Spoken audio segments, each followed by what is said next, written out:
Bonjour, pour ce nouvel épisode de Animaux Normandie, c'est une émission particulière que nous vous proposons aujourd'hui. Nous sommes partis à la rencontre de bénévoles qui viennent en aide aux animaux des sans-abri. À Caen, il s'agit de l'association Gamelle Plaine, à Rouen, des Babines de l'Espoir. Quant à nous, nous allons nous retrouver dans quelques semaines, après les vacances, pour une nouvelle émission. On garde le contact.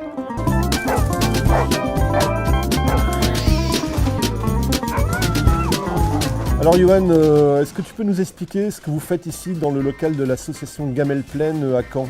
Alors là, dans le local Gamelle Plaine, on est en train de préparer le départ pour la maraude, puisqu'on maraude tous les mercredis après-midi pour aller à la rencontre des personnes les plus démunies. D'accord. Donc votre action est orientée autour des SDF, des chiens. Est-ce que tu peux nous raconter un petit peu comment tout cela s'est monté? Alors oui, au fait, au tout départ, on a constaté que les SDF, on leur apportait à manger et ils partageaient leur repas avec les animaux. Et du coup, ils mangeaient moins bien puisqu'ils divisaient leur repas. Donc on s'était dit, si on apportait une gamelle aux animaux, le SDF pourrait manger complètement son repas. Et très vite, en faisant ça, on s'est rendu compte que l'animal avait un rôle primordial pour le maître. Et donc de fait, il fallait aussi le soigner, l'équiper et lui apporter tout l'accompagnement nécessaire. D'accord. Quel est le lien qui unit le maître SDF à son chien? Le chien dans la rue apporte beaucoup de bienfaits à son maître, si bien qu'ils ont des relations très fusionnelles. Ils ont vraiment besoin l'un de l'autre, ils sont inséparables. Et il est inconcevable de envoyer le maître au chaud au 115 sans que le chien l'accompagne, par exemple. Oui, ce serait impossible, c'est interdit dans les textes. Donc vous, votre action depuis 8 ans, ça a permis justement de faire avancer un peu les mentalités? Tout à fait, depuis 8 ans, on travaille en étroite collaboration avec tous les acteurs sociaux de la ville. Et donc aujourd'hui, le chien est parfaitement intégré dans l'aide sociale. Ils sont accueillis dans les structures d'accueil de jour, dans les structures d'accompagnement pour la désintoxication. Ils sont aussi accompagnés dans les structures de nuit, où les chiens, aujourd'hui, il y a 117 places qui accueillent le chien et le maître. D'accord. Vous avez des liens également avec des vétérinaires. Est-ce que tu peux nous expliquer comment ça se passe? Oui, tout à fait. Alors on travaille sur la partie nutrition, mais également sur la santé qui est le point le plus important. Un animal blessé, un animal qui est malade, c'est beaucoup de tracas pour le maître, surtout quand il sait qu'il existe des traitements mais qu'il n'a pas les moyens de lui offrir. Donc nous on travaille avec toutes les cliniques de la région, 8, pour pouvoir apporter des soins à ces animaux. Donc on apporte les soins de base sous forme de journées qu'on organise pour les vaccinations, identification, poussage. Et les interventions d'urgence ou les chirurgies sont faites dans les cliniques à des tarifs préférentiels. Très bien. Donc les maîtres participent bien sûr pour les impliquer dans cette démarche auprès de leurs chiens. Et c'est très important puisqu'il s'agit aussi, on travaille vraiment pour aider des maîtres. Et donc ce qui est important à ne pas oublier, c'est leur dignité et leur rôle de maître. Ce qui est pour eux des fois le plus important, de dire je suis capable de m'occuper de quelqu'un. Donc on ne vient en aucun cas se substituer à eux, on vient juste leur apporter main forte. Donc effectivement, quand on va au vétérinaire, ils vont participer financièrement. Quand on donne une gamelle de croquettes, c'est le maître qui va la donner à son chien, ce n'est pas nous, pour qu'ils restent bien dans leur rôle. Et pour eux, c'est important. Alors, comment vous fonctionnez? Vous avez besoin de dons? Est-ce qu'on peut profiter de cette émission pour faire un appel peut-être? Oui, tout à fait, puisqu'en réalité, nous fonctionnons uniquement avec les dons privés des particuliers. On n'a pas de subvention publique. Donc toutes les actions que l'on mène sont faites avec les moyens dont on dispose. On donne des reçus fiscaux aux personnes qui nous font des dons, qui peuvent défiscaliser leurs dons. Et c'est grâce à ça qu'on va financer. Alors vous avez besoin de quoi? Concrètement, on a besoin d'euros. D'euros. Voilà, des euros. On a besoin aussi, quand les personnes, malheureusement, on ne peut plus besoin d'un collier, d'une laisse, d'une gamelle, ils peuvent nous les confier pour qu'on puisse nous les utiliser à bon escient. On a besoin de croquettes, on a besoin aussi de bénévoles quand on fait des collectes ou quand on fait des maraudes, pouvoir être plus nombreux pour pouvoir aider plus largement. Je pense que c'est plus simple de donner un petit chèque si on peut défiscaliser en plus. Le plus efficace. Et puis vous, après, vous occupez en fonction des besoins d'acheter ce qu'il faut, parce que tu as également tes adresses et tu sais où t'approvisionner depuis toutes ces années. Tout à fait, on a depuis 8 ans des partenaires, des animaleries, des magasins, des vétérinaires, donc on a des très bons tarifs. Donc effectivement, ça sera plus efficace de faire un don et de profiter d'une réduction d'impôt, puisque nous, on bénéficiera d'un meilleur tarif dans l'investissement.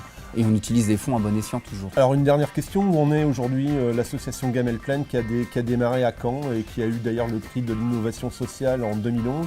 Effectivement, on a commencé il y a 8 ans, on n'était que 2 avec Rosalie, ma chienne. Aujourd'hui, nous sommes plus de 70 dans toute la France. On a une équipe à Montpellier, une équipe à Rennes, une équipe à Quimper et on est en train d'ouvrir une équipe à Paris 12e, en plus de toutes les actions menées sur Caen, bien évidemment. Très bien, merci Johan pour tout ce travail que tu fais. Merci à vous. Auprès des animaux de la rue. Et puis on te souhaite bon courage et on va partir en maraude avec toi. On y va.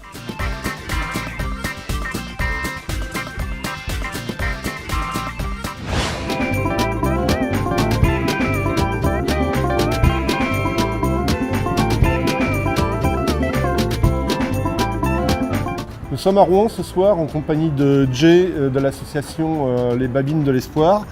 Jay, bonsoir. Nous sommes avec ton équipe, là vous allez partir en maraude. Ouais. Alors est-ce que tu peux nous expliquer ce que vous faites sur Rouen au niveau de l'association? En fait, on distribue des croquettes aux chiens des SDF de base et on fait un système de parrainage pour tout ce qui est vaccination et puçage des chiens. Avec le rappel, on a un veto à Sotteville qui nous fait des grosses ristournes en fait. Donc ça nous coûte 30 € pour le vaccin, 31 € pour le puçage. Puis bah voilà quoi, dès qu'ils ont besoin de quelque chose, on essaye d'être là pour eux, genre pour que ça soit anti-puce, vermifuge, laisse, collier, plaid, couverture. Alors je suppose que l'association a besoin de dons et de choses comme ça. Oui, comment ça se passe? Comment on peut faire pour venir en aide? Via notre page Facebook déjà. Ouais. Via donc on rappelle, page Facebook Les Babines de l'Espoir 76. Voilà.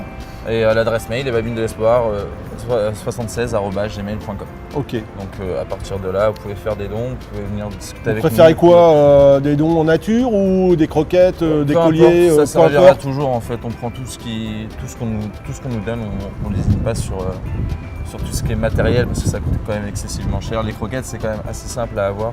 C'est généralement le premier don qu'on fait. Et surtout, on a besoin de parrains. Donc on recommence une nouvelle session là, pour 2017 et on recherche beaucoup de parrains. Il y a combien de chiens de sans-abri sur Rouen et son agglomération?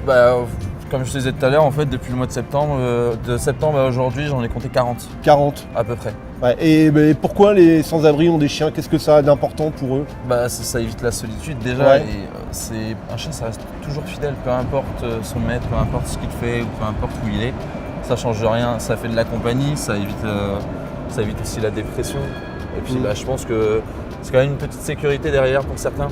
Le fait d'avoir un animal quand même assez imposant, assez fort, qui puisse le défendre si un jour il y a un problème. D'accord. Je pense que ça Et quel est le regard des gens qui ont un abri sur ces chiens et cette... Après, tout le monde pense différemment. J'ai envie de te dire, c'est suivant si tu es assez tolérant ou pas. Donc, mais après, il y aura toujours forcément des gens qui diront c'est pas bien ce qu'il fait, il devrait pas être là.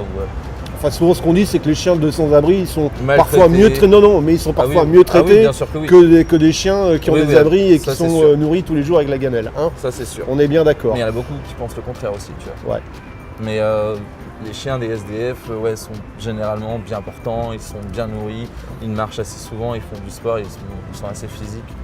Donc, moi je dirais pas qu'ils sont maltraités, qu'ils sont mal nourris. Très bien, donc là on va partir en maraude. Hein. Ouais. Donc les filles, vous avez les croquettes, tout ça. Jay, merci de tes explications. Quant à nous, on se retrouve bientôt, on garde le contact.